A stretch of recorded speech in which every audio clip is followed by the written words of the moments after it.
大家好，今次谷草野馬雙步波馬平攻嘅3匹心水，分別落喺第2場4班1650米嘅囂將，第3場4班1200米嘅銀刺勇士，同埋第7場3班1800米嘅快路身上。而落飛馬精選就係第5場4班1650米嘅紅磚戰士，第6場4班1200米嘅日馳千里。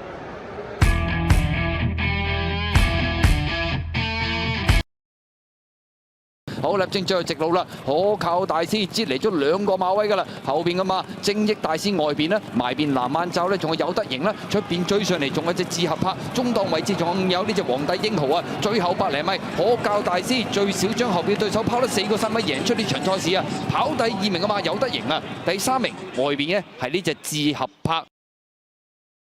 烈焰光芒走甩咗大約1個身位啊！中間左字傳奇追佢啦，中間橙色眼罩星火燎原上緊啦，外面位置仲有團長好，最出嗰邊呢仲有星神千歲啊！最後100零米啦，透出咗就係呢隻星火燎原啊！埋邊左字傳奇，最出呢仲見到馬匹星神千歲追緊上嚟接近終點，星火燎原贏出呢場賽事。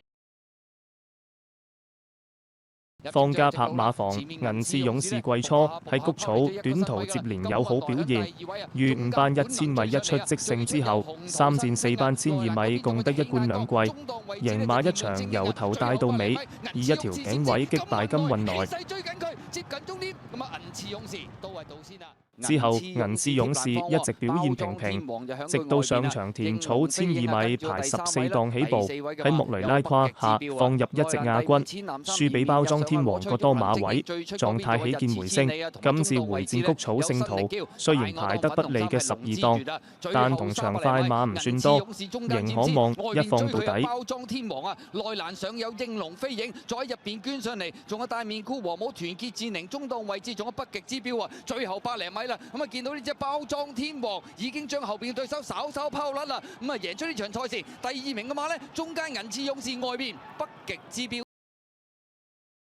外邊追嘅馬仲有隻快路，後多層係勁大威猛啊！最後200米到啦，中國心響中間透出咗，外邊追上嚟嘅馬就係快路，快路個勢都好勁喎！最後50，快路外邊追緊中國心，兩馬相當接近，快路贏埋，跑第2名中國心，第3名馬路，第4名極光之子啊！結果呢組賽事，中國心都跑到好靚仔㗎啦，入彎發力出頭先，但係馬路雖然沙圈啊係咁打腳。咁啊，都係性格巨星嚟嘅。結果外邊將中國心冚過，快路贏馬。第3名係馬路。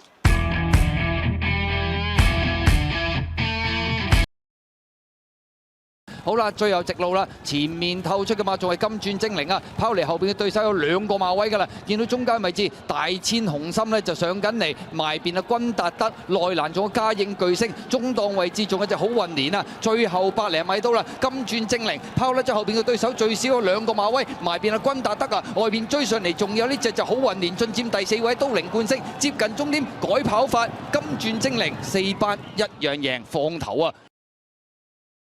追有爆出美麗，外邊上係堅多福啊，後多層嘅馬啦，香港神區追啲啦，外邊位置仲有真叻仔最出係康昌之星啊，最後100零米爆出美麗拋離咗1個身位啊，外邊真叻仔追上嚟，咁啊第3位嘅馬仲有手到再來埋邊香港神區，咁啊贏馬嘅係爆出美麗啊，咁啊第2名。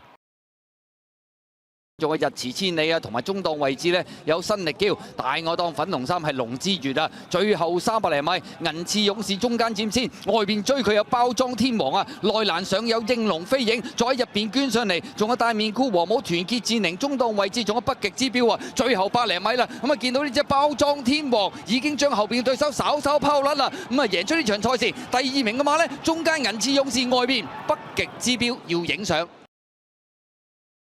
最後100零米，日馳千里仲有半個馬位優勢啊！嗌入去呢就電源之區追緊，外邊仲有呢隻冚天鐵翼啊！最後50米，日馳千里仲有半個馬位優勢啊！埋邊呢就喺呢隻電源之區接近終點，日馳千里放道跑第2名，電源之區。